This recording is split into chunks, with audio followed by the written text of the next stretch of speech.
Saludos, amigos y amigas de La Respuesta. Otra vez la noticia de un huracán. Me obliga a grabar miércoles La Respuesta, porque está supuesto a embestirnos, a tocarnos el jueves en la madrugada. Y no sabemos en realidad cuáles pueden ser las magnitudes de su paso, de sus daños a su paso. Grabar viernes, como siempre lo hacemos, es una aventura. En el pasado programa nos ocurrió con el huracán Irma algo parecido. Ahora nos ocurre con el huracán María.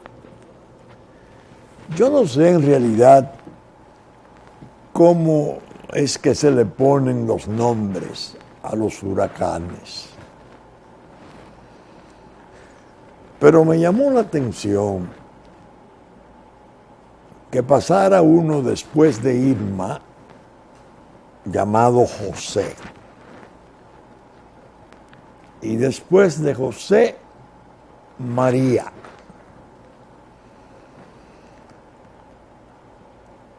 Yo pienso que el nombre de María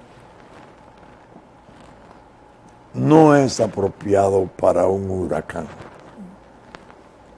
María es el amor, es la abnegación, es madre de Jesús entre todas las mujeres.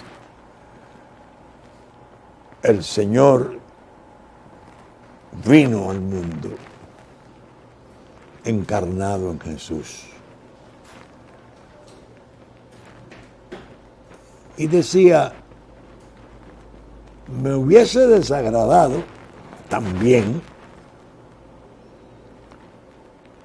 si en la J de José, porque usan el orden alfabético, hubiesen puesto Jehová.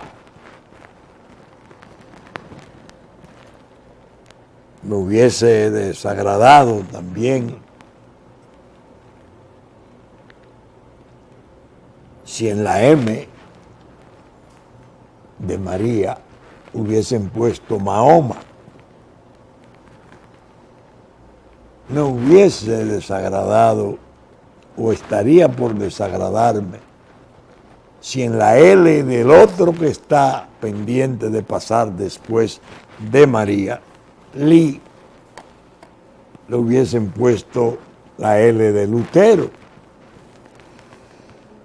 Yo creo que el huracán acarrea sufrimientos, graves daños, destrucción.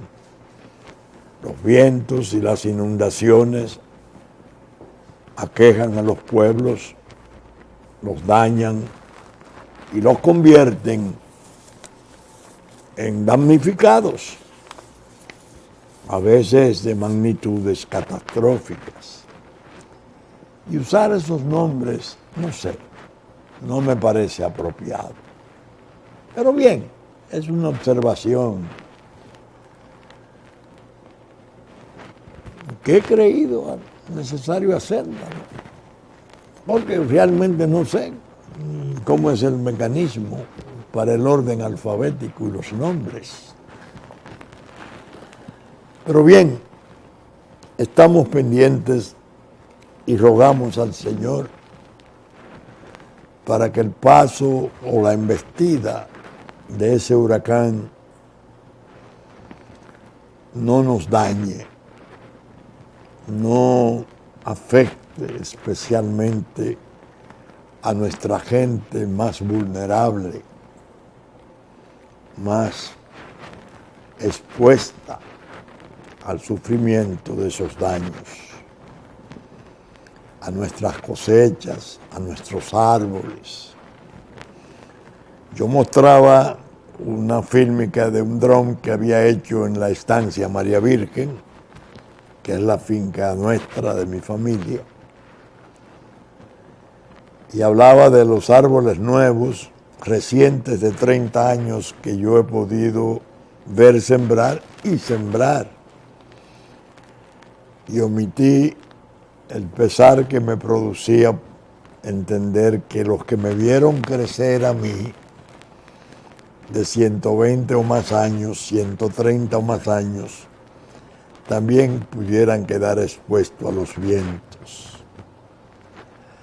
Y dije, ojalá no venir al próximo programa a exhibir daños. Y llego al próximo programa a esperar otra vez el paso de un nuevo huracán.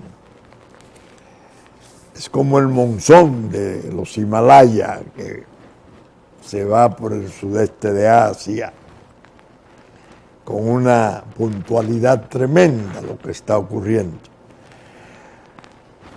El jueves en la mañana cumple años George. El chiste entonces en la red ligero es: María viene al cumpleaños de George. Dios mío. México acaba de ser estremecido por un terremoto 7.3 en la escala de Richter.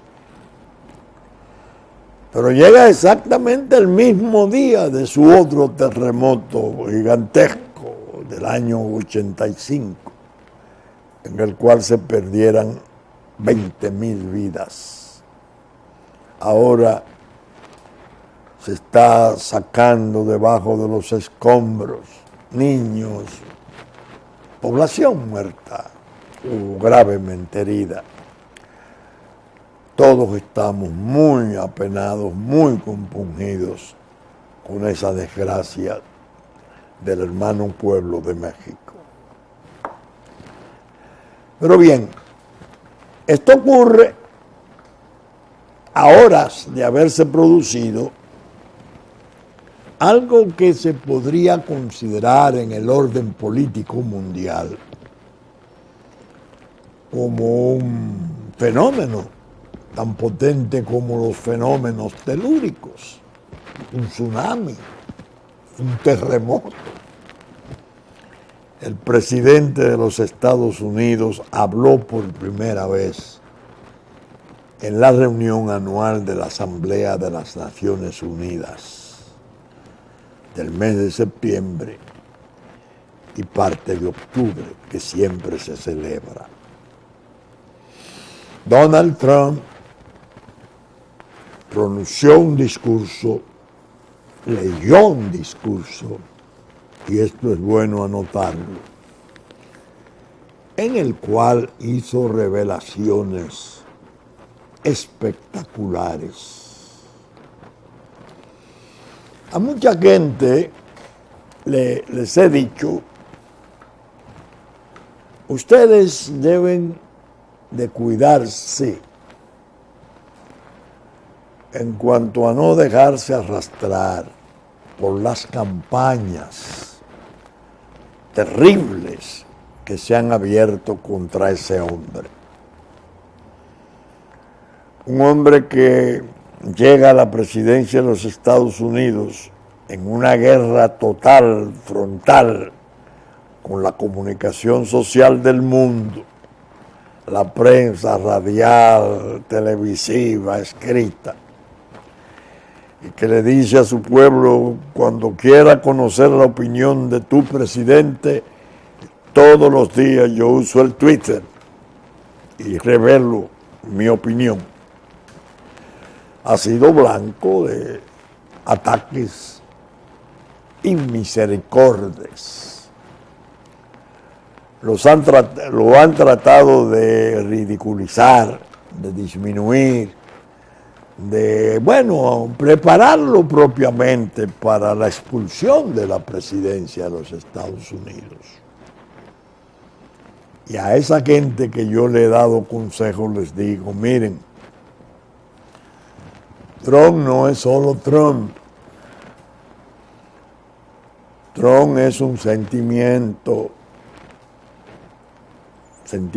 compartido con mucha gente de su patria, de su país. Él llega ahí por una elección masiva, especialmente con el voto de las partes deprimidas, en ruina del centro de los Estados Unidos, especialmente en la región de Ohio, donde estaban las grandes fábricas, que ahora algunas ciudades parecen fantasmas. ¿Cuál es la tesis de Trump? Lo hizo en la campaña, porque el problema de Trump es que está haciendo en el gobierno o intentando hacer lo que dijo en la campaña. Estados Unidos primero, después veremos la cooperación de ser necesario y en cuáles circunstancias se puede ofrecer. Decirlo en campaña era una manera de procurar votos, pero decirlo ya en la presidencia y en ese escenario de Naciones Unidas, no solo decirlo, sino decirle a los demás gobernantes del mundo, sigan mi modelo, sus países, cada país de ustedes es lo primero. Defiendan sus países. Es un ataque a la globalización. Esa globalización que la vimos nacer y desarrollarse cuando aquel dueto de gobernantes espectaculares del mundo, Ronald Reagan y Margaret Thatcher, le dieron el impulso tremendo, es decir, Inglaterra y Estados Unidos, a la globalización, al grado de que, como coincidió esa aparición tan agresiva de transformación global con el desplome de Unión Soviética en las últimas 2 décadas del siglo pasado. Y eso llevó incluso a académicos como Fukuyama a escribir El fin de la historia. Y hubo un júbilo y hubo un frenesí, porque por fin el Estado se daría paso a la iniciativa privada, porque era necesario privatizar, porque era necesario un libre comercio, porque ya esos patrones del Estado-nación, esas ideas de soberanía, eso estaba totalmente descartado, eso era parte de un pasado nefasto. Y esa globalización en 30 años que lleva ya, ha probado que el egoísmo terrible de los intereses no es verdad que ha provocado el desarrollo de los pueblos. Eso no es verdad. Hay tanta más pobreza, tanta más desigualdad y un gran desorden promovido por los intereses que borraron las fronteras, borraron los pueblos, los estados-naciones lo borraron. Cuando este señor Donald Trump viene y dice, el Estado-nación es necesario, decirlo ahora con lo que viene ocurriendo en Europa tiene un significado especial, porque Europa, después de la gran tragedia de la Segunda Guerra Mundial, que ella fuera escenaria y cuna de los agentes fundamentales de esa tragedia, que no fue simplemente de guerra, sino que implicó genocidios. Se acomodó a un Estados Unidos que le daba defensa, a un Estados Unidos que le dio apoyo para su recuperación, pero que ya algunas señales aparecían de que iba a tener conflicto con las migraciones. Yo leí hace ya algún tiempo de una escritora ya desaparecida, periodista y escritora famosa, Arianna Fallaci, ya desapareció, una pequeña obra donde ella, entre las cosas que afirmaba, era que entre Lisboa y Moscú, eso hará 30 años, 35 años, ya había 56 millones de musulmanes. Y hablaba de la multiplicación de la familia de estos, y hablaba lamentablemente del peligro del radicalismo de minorías, porque no es el pueblo musulmán, no es el Islam como tal, sino que en ocasión de su presencia siempre hay una minoría muy inmolatoria, muy dispuesta a todo, con tal de impulsar sueños de la historia. Ella revelaba la recuperación de Andalucía, el Andalus, de donde fueran desalojados los árabes en 1492. Bueno, hay que pensar de entonces acá, ¿cuántos millones hay ya en Europa? Con todas las barbaridades que han surgido de las guerras de Irak, Afganistán, Siria, el flujo aumentado, la cantidad mayor de elementos comprometidos en el terrorismo internacional, se ha visto cómo va golpeando esas naciones y hay un espanto. Por lo que cuando Donald Trump hace el elogio del Estado-Nación, hace la invitación más que la exigencia de que se le imite y que le den prioridad a sus naciones, cada gobernante, primero su país, después cooperar, lo hace en un momento en que Europa es difícil rebatirle, porque ellos están en una forma u otra caminando en un sentido, si no idéntico, parecido al planteado por Donald Trump. Habla de las inmigraciones ilegales, reafirmó todas sus posiciones. Entonces, eso ha producido un espanto, porque muchos gobernantes que estaban allá, jefes de Estado, estaban oyendo al presidente de una superpotencia hablar en esos términos. Una situación muy compleja la mundial de hoy.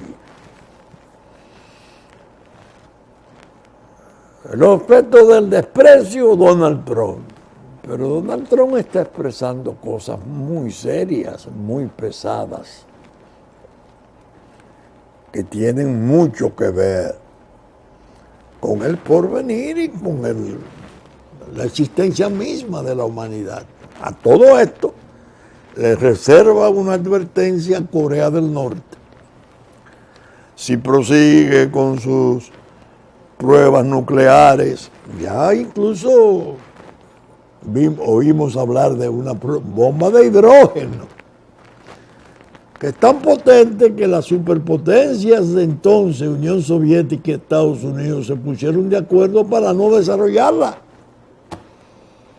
porque llegó un momento en que podrían no ser controlables sus efectos y la destrucción de la humanidad y de la vida en la Tierra podía correr riesgo. Pues este señor hizo una prueba y lanza misiles sobre Japón y amenaza la isla de Guam, que es territorio americano con una base militar importantísima, y dice que él le hará sufrir más, que ellos no han visto lo que viene y que están listos para, bueno, hay gente que dice, bueno, un día de esto vuela a Los Ángeles o vuela o explosiona San Francisco o una de las grandes ciudades americanas. Entonces Trump responde, si prosigue así será destruida. Es decir, que ese es otro componente de ese tsunami mundial. Evidentemente algo muy importante, algo que viene a ser materia de estudio y de consideración de toda persona consciente. Ahora, ¿por qué yo hago el elogio de esa sinceridad descarnada de ese hombre? Y la trato de explicar y de, al explicarla, buscarle una justificación lógica a sus posiciones. Lo de Corea del Norte, que se ve como un espanto, tiene siempre la condición de si sigue con ella y las amenazas se hacen palpables, nos vamos a defender. En medio de esto está China, también potencia nuclear, está Rusia, una Rusia ya bajo control democrático, diferente a Unión Soviética, que ha aparecido este hombre que en una forma clara le ha logrado restablecer a Rusia el prestigio histórico de siempre. La Rusia importante, la Rusia en todas las fases, el zarismo como la revolución, que entonces era Unión Soviética, pero sabemos que se desprendieron 6 o 7 u 8 naciones de esa ex Unión Soviética, diferentes. En medio de este ambiente, nosotros en la República Dominicana tenemos que dedicarnos a pensar en qué nos aventaja o en qué nos perjudica esto. ¿Cuál es nuestro interés como República Dominicana, como Estado de 170 y tantos años de independencia? ¿Cuál es nuestro interés? Evitar, suprimir y hacer retroceder a ese fenómeno odiosísimo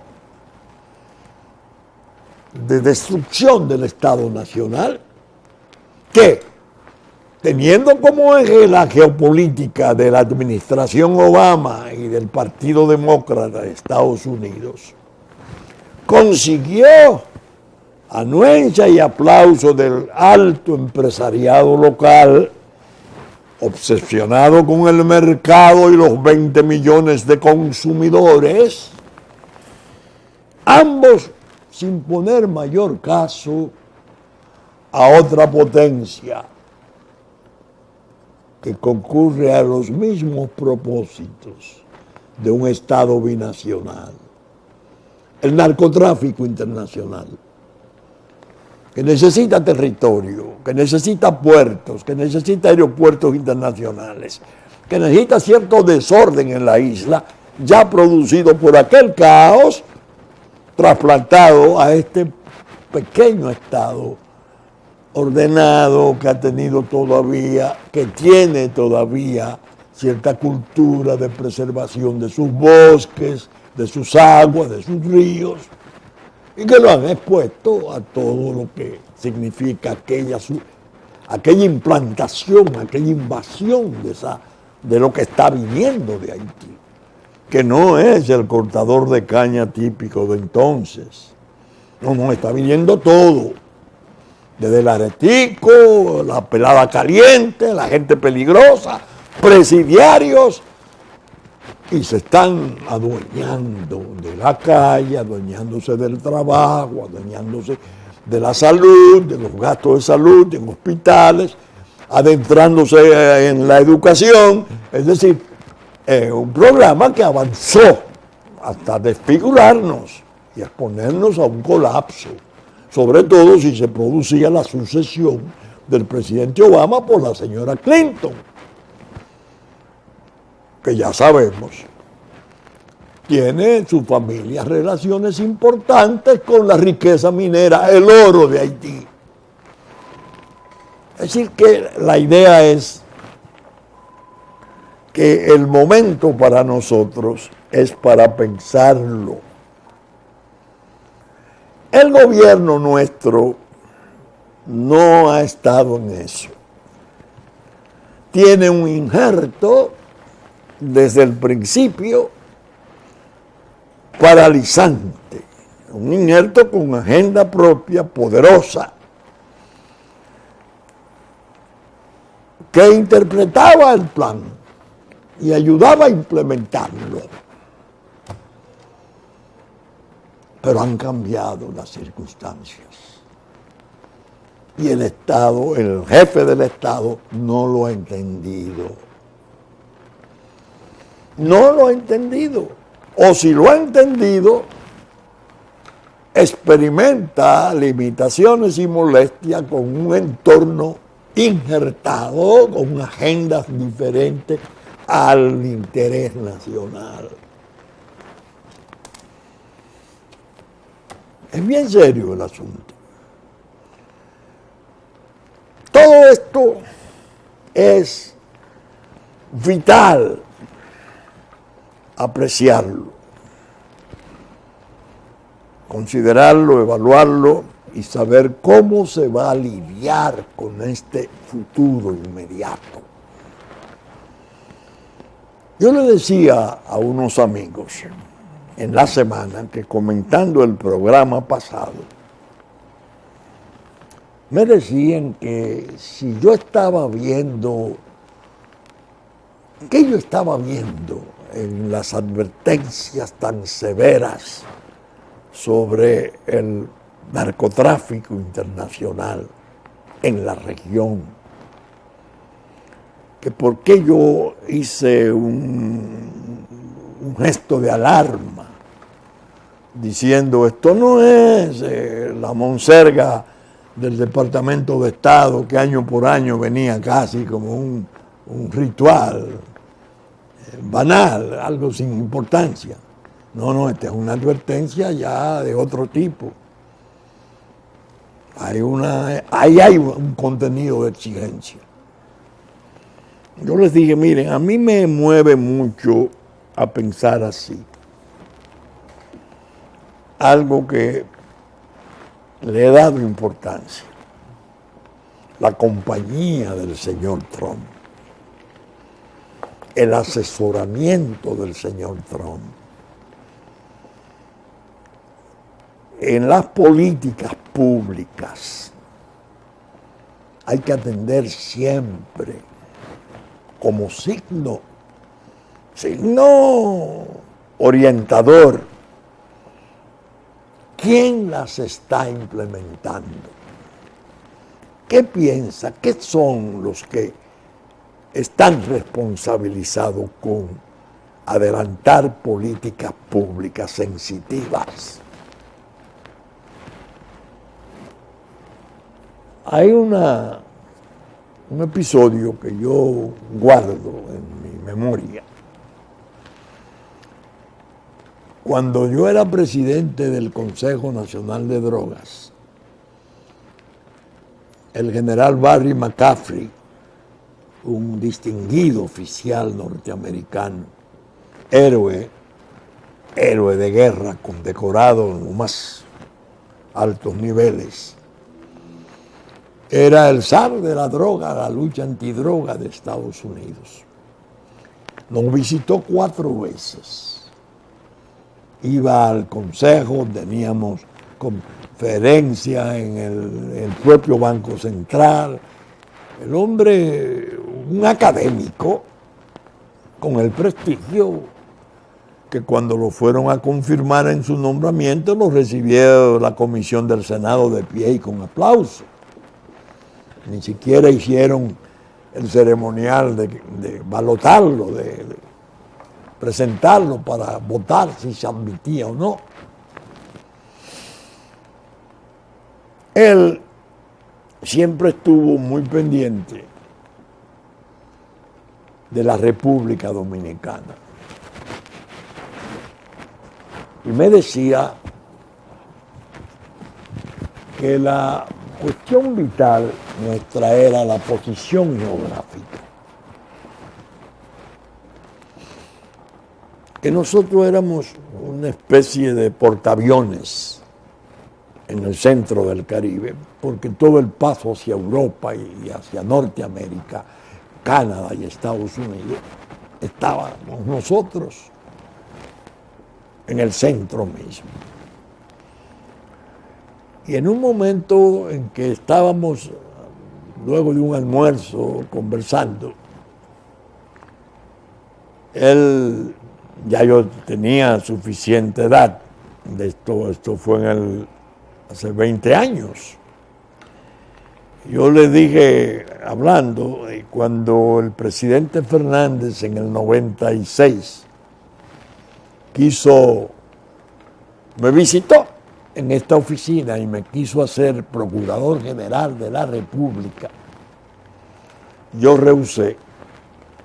Y le dije, mire, la oficina nuestra la fundó mi padre hace casi un siglo. Era en el 97 cuando hablaba con él. Y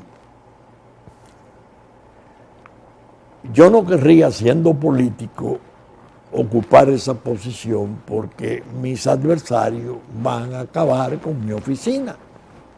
La oficina de mi padre y de mis hijos y ahora de mis nietos. Yo no puedo aceptarle ese puesto. Esa oficina sería objeto de ataques terribles, inmerecidos, como de ejercer influencia por la condición de procurador del doctor Vincho Castillo, ¿no? Entonces el doctor Fernández me pidió que lo ayudara entonces en el campo de la droga. Ahí yo acepté. El general McCaffrey se impresionó mucho cuando yo le conté del valor de mi esposa. Cuando llego a la casa y le digo, mira, voy a ocupar una posición en el gobierno, voy a ayudar a Leonel en la lucha antidrogas.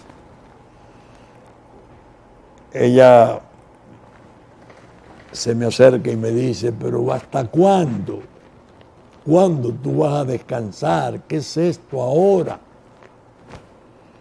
Como un poco desconcertada por esa noticia.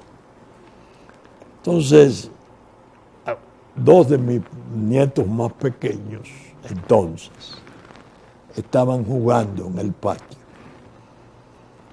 Dos muchachitos. Y yo le dije, por eso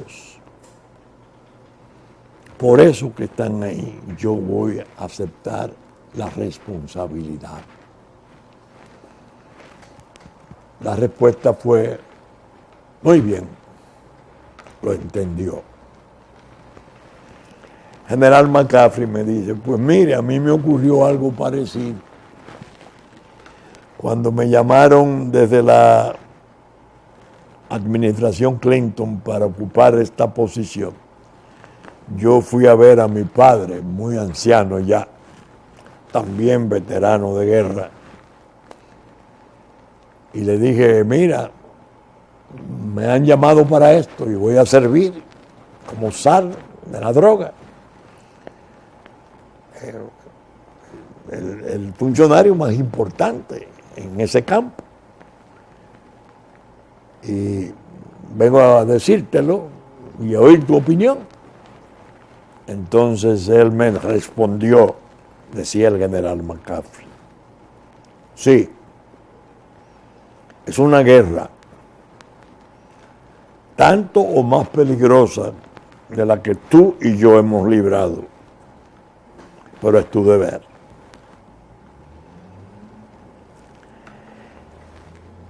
Eso lo he recordado siempre y lo he visto en oficiales norteamericanos.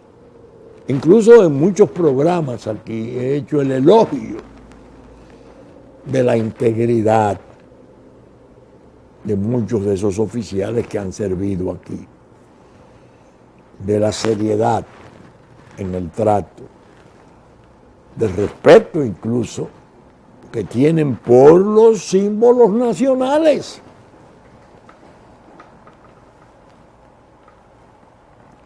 El respeto, paradójicamente,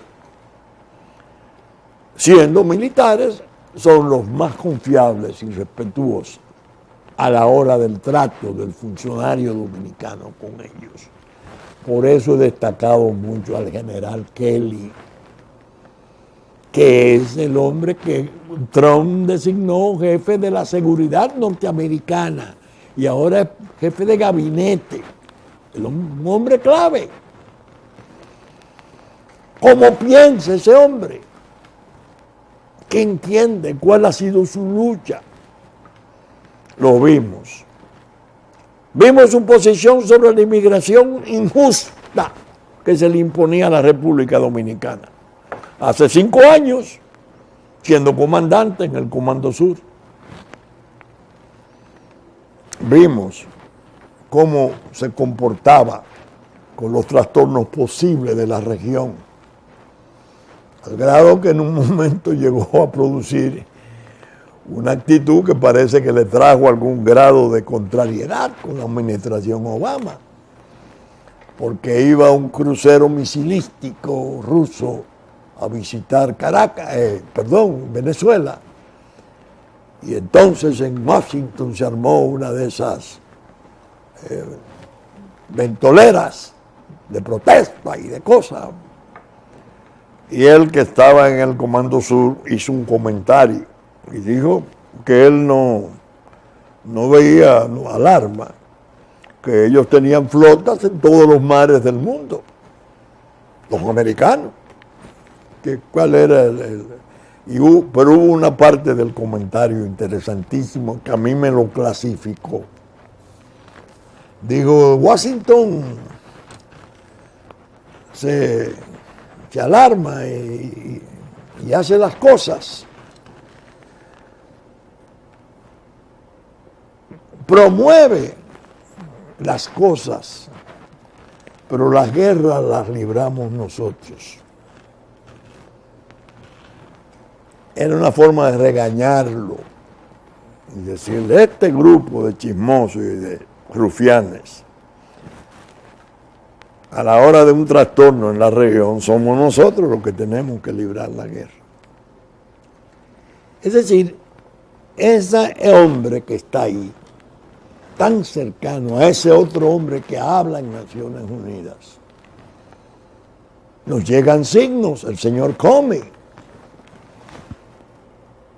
Ya lo he dicho tantas veces, cómo habla de la inmigración, cómo habla del respeto por la devoción del dominicano, por la independencia, cuáles son los monumentos que visita antes de presentarse oficialmente. Están manejando líneas importantes, están definiendo sus posiciones, diciéndonos: el 100% de cuanto ocurra es doméstico. Luego no hay excusa de que nosotros estamos aquí tratando de inventar, de hacer Estado, de destruir uno para hacer uno de dos y esas diabluras. Atiendan a su país. Ese es el regaño. Pero bien, el tiempo de huracanes tiene como ese raro encanto, que hay unos periodos como de calma antes, Carmachicha, algo así, en el mar, pero en la tierra también. Y los preparativos, si va a ocurrir algo, si no va a ocurrir, pero ayuda mucho a pensar. Y un amigo me trajo este regalo, un artículo que yo escribí en el Listín el 13 de octubre del año 1994, hace 23 años. Naciones pequeñas de pequeños hombres. Me quedé sorprendido al comprobar mi coherencia. Las cosas que yo planteaba ese 13 de octubre del 94, en medio de la crisis electoral del 94, yo había sido candidato a senador por el Partido de la Liberación Dominicana. Si yo no era un cuadro del Partido Reformista, ni estaba haciendo diabluras, como dijeran los maleantes que han manejado la desinformación de este país, que llegaron a escribir libros hablando de ese fraude, pese a que el doctor Balaguer un mes antes tenía un punto en la encuesta Gallup sobre el doctor Peña Gómez. Un fraude colosal. Al leer este artículo, me quedé en cierto modo pasmado de la coherencia. Y voy a decirles, la idea mía va a ser ahora llevar a mi blog la pregunta, algo de este material de hace 23 años, con las adaptaciones aceptables de la actualidad. Porque la idea de este programa es enseñar, es transmitir, es hacer que la gente al oírnos encuentre posibilidades de orientarse. No es un programa para vaguedades ni para maldades, menos. Este artículo lo voy a comentar en mi pregunta del próximo miércoles.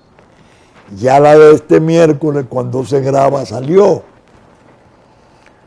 El título es El instinto supremo. Traten de buscarla. La pregunta rdwordpress.com, entrando por Google. Léanlo, hablando del ser nacional, las contribuciones de los hijos de esta tierra a su libertad, a su independencia, los sacrificios, la cantidad de gente importante que se ha inmolado. Y cómo ahora, después de esa terrible campaña de disolución que se montara a escala mundial, hay la creencia entre los traidores de que el relativismo ya está dominando, que este país no tiene propiamente idea ni le interesa ser lo que es. Nos están desguazando. Yo hablo del idealismo de la gente nuestra que ha estado en la base. Y la verdad es que creo que la tarea es noble y seria. Yo puse en la cabeza de este artículo como un subtítulo a Naciones Pequeñas de Pequeños Hombres una cita de las memorias de mi padre, el licenciado Pelegrín Castillo, cuando en el año 1912 tenía un año de prisión en la Fortaleza San Luis de Santiago. y él escribió sus reflexiones de su diario de cárcel, que lo editamos, ahora posiblemente hagamos la segunda edición.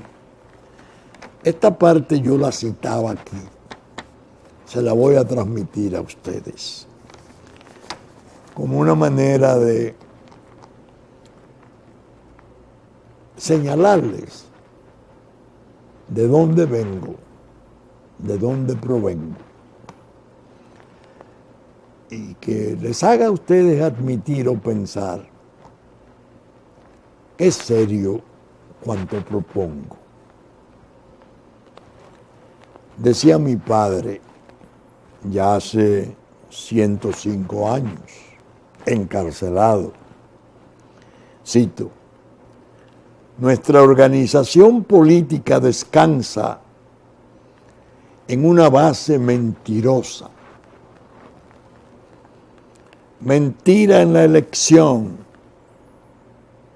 mentira en el ejecutivo, mentira en el legislativo, mentira crasa en la justicia, mentira irritante en los partidos políticos, mentira carnavalesca en la prensa. La falta de lógica, de sinceridad en todo, nos pierde irremisiblemente. Yo cerraba este artículo después que describía la crisis, cómo se había propuesto, la cuestión del dardo de los partos, de aquel delegado americano que le dijo a Balaguer, bueno, y si la convención, la asamblea no aprueba, ¿qué usted haría? Ya cuando se iba se lo señaló y Balaguer le dijo, nosotros sabremos cómo resolver el problema. Me atrevería a agregar, decía yo en este artículo, a las mentiras imprecadas por mi padre en 1912, una peor que todas, la mentira taimada y concebida de los silencios. Hay áreas de silencio entre nosotros que tenemos la obligación de descubrir, porque nos está dañando, nos está enfermando el silencio, el control de la realidad, haciendo silenciar lo que los intereses entienden que les aprovecha y solo revelando aquellas cosas en su favor. El interés nacional está muy comprometido. Ahora vimos la experiencia última, nuevamente siendo un escenario de paz. Lo saludamos. ¡Qué bien! Viene una delegación de Maduro, el presidente Maduro y el gobierno de Venezuela, una delegación de la oposición un poco más reducida, de menos importancia, y hacen 2 sesiones de trabajo. El presidente nuestro asiste 5 y 9 horas. Qué bueno, yo dije que todo esfuerzo que se haga en ese sentido es valioso y hay que premiarlo. Miren por dónde van las cosas. ¿Qué pasó? ¿Qué pasó? El presidente Trump cena con presidentes y habla de Venezuela en forma dura,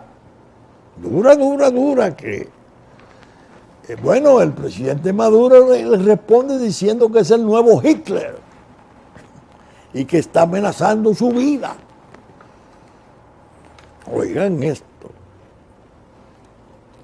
Pero nuestro Estado, nuestro país no es ni siquiera señalado como el quinto y necesario Estado para darle seguimiento a esas conversaciones. O sí, hay 2 propuestos por el gobierno, 2 propuestos por la oposición y el quinto que lo busquen otros. Pero ¿de quién es el mérito? Del nuestro. Ahora, ¿qué pasó ahí? ¿Cómo se hizo eso? ¿Cuál fue la coordinación? ¿Fue de Naciones Unidas? ¿Quiénes entendieron que era bueno hacerlo, aunque viniera a resultar expuesto como truco? Porque ahora las posiciones de Venezuela son tan renuentes y violentas que uno dice, este 27 de septiembre es posible que no haya nada. No, porque el Departamento de Estado aprobó y dijo que qué bueno esa reunión. Sí, perfecto. Pero el presidente Trump dijo del presidente Maduro cosas terribles. ¿Cómo va a ser este diálogo? ¿Cuál es el papel nuestro? Debimos haber sido invitados a la propia cena. Si se iba a hablar de Venezuela. No. Entonces hay una especie de cortina de silencio o de malla de silencio y se manejan las cosas en una forma tortuosa, siendo tan reales y peligrosos los fenómenos y acontecimientos que nos están merodeando. Ahora vimos, variando el tema, nueva querella contra el presidente de la República, sumada a la anterior, y nuevas organizaciones, entre ellas una que es pro-haitiana en una forma fanática. Creo que hay un sacerdote serrano o algo así que está de por medio en esto. Al presidente. Entonces sacan unas declaraciones de Víctor Díaz Rúa en la Procuraduría que dice que cuando el acueducto de la línea tuvo el conflicto, entonces el que presidió la misión a Brasil para negociar la reconducción del acueducto con Odebrecht fue el presidente Medina. Ven acá. ¿Y cuál es la idea? No. Hay que terminar con esto. Hay que producir un cambio radical. Incluso llegaron al extremo algunos de proponer una constituyente. En medio de todos estos conflictos, ¿qué pasa ahí? Aquí está la respuesta. Responsabilizada con intentar dar luz en tanta oscuridad. Bien, saben ustedes que estamos saliendo por Super Canal 33 de televisión abierta, 3 del cable, los domingos a las 11 de la mañana. Que ya nos anticiparon Cinevisión, Canal 19, sábado a las 6 de la mañana. En Puerto Plata, Musavisión y TV3, TV Plata, el domingo, antes del mediodía. Telefuturo, después de la misa de San Antonio, a las 8 de la mañana de domingo, Canal 23. Telenor y Teleimpacto, 12 del mediodía, Teleimpacto a las 9 de la noche, Telenor a las 6 de la tarde de domingo, 9 de la mañana de lunes, Teleimpacto nuevamente, TNI, Canal 51, 7 de la noche de domingo. Saben ustedes que Diario Horizonte de New York y Diario Digital Dominicano reproducen nuestros contenidos. Radiodifusión a cargo de la Radio Real de La Vega en nuestra versión central de domingo a las 11. Y los canales amigos de Constanza, Montecristi, Higüey, Romana, Sabaneta, que reproducen nuestros contenidos en los momentos pertinentes. Hit 92, domingo a las 9 de la mañana. Radio difunde nuestros contenidos. Con la gracia de Dios esperamos estar con ustedes en una nueva entrega de La Respuesta el próximo fin de semana. Y esperamos que no sean muchas las cosas que tengamos que lamentar luego de este huracán. Hasta entonces, si Dios quiere.